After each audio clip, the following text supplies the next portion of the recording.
இரண்டு வேட்டை நாய்கள். ஒரு அடர்ந்த காட்டுல 2 வேட்டை நாய்கள் வசிச்சுட்டு வந்துச்சா. அந்த 2 வேட்டை நாய்களும் ஏதாவது ஒரு உணவு கிடைக்கும் போது சண்டை போட்டதை பழக்கமாகவே வச்சிருந்தாங்களாம். ஒரு முறை என்னாச்சுன்னா, அந்த 2 வேட்டை நாய்களும் ஒரே நேரத்தில் ஒரு பெரிய மீனை பார்த்தாங்களாம். அந்த பெரிய மீனுக்காக 2 பேரும் சண்டை போட்டுட்டு இருந்தாங்களாம். முதல் நாய் சொல்லிச்சா, நான் தான் இந்த மீனை முதல்ல பார்த்தேன், அதனால இது எனக்கு தான் அப்படின்ட்டு சொல்லிச்சான். அதுக்கு அந்த 2வது நாய் பதில் சொல்லிச்சா, என்னோட பாதங்கள் தான் இந்த மீன் மேலே முதல்ல பட்டுச்சு, அதனால இது எனக்கு தான் அப்படின்ட்டு சொல்லிச்சான். என்னை மடையனாக்காத, நான் தான் அதனை முதல்ல கொன்னேன், அதனால இது எனக்கு தான் அப்படின்ட்டு இது சொல்லிச்சான்.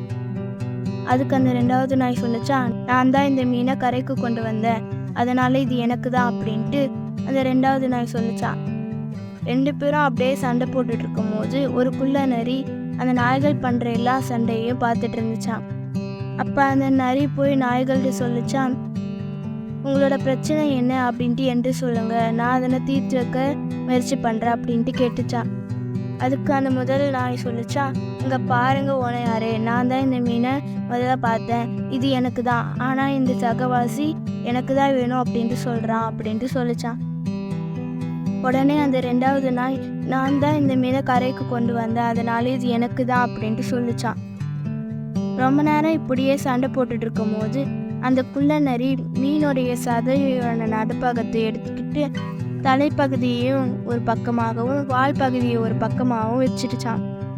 அதுக்கப்புறம் கிண்டலான சிரிப்போட சொல்லிச்சா, இதுக்காக நீங்க 2 பேரும் சண்டை போடணும், ஒருவருக்கு மீனுடைய தலைப்பகுதியையும் இன்னொருத்தவருக்கு மீனுடைய வால் பகுதியையும் கொடுத்துடுறேன், இந்த பிரச்சனையை தீர்த்து வச்சதுனால நடுப்பாகத்தை நான் எடுத்துக்கிறேன் அப்படின்ட்டு சொல்லிக்கிட்டு அந்த நடுப்பாகத்தை சாப்பிட்டுடுச்சான். அப்போதான் அந்த 2 நாய்களுக்கும் புரிஞ்சிச்சா, நம்ம எல்லா உணவுகளையும் பகிர்ந்து தான் சாப்பிடணும், இல்லைன்னா அது நம்மளுக்கு தான் நஷ்டமாகும் அப்படின்ட்டு நினச்சிக்கிச்சான். இதோடைய பொருள் என்னன்னா, நண்பர் மத்தியில் சண்டையிட்டால் அவர்களுக்கு நஷ்டமே ஏற்படும். இந்த வீடியோ உங்களுக்கு பிடிச்சிருந்தா லைக் பண்ணுங்க, ஷேர் பண்ணுங்க, சப்ஸ்கிரைப் பண்ணுங்க. தேங்க்யூ.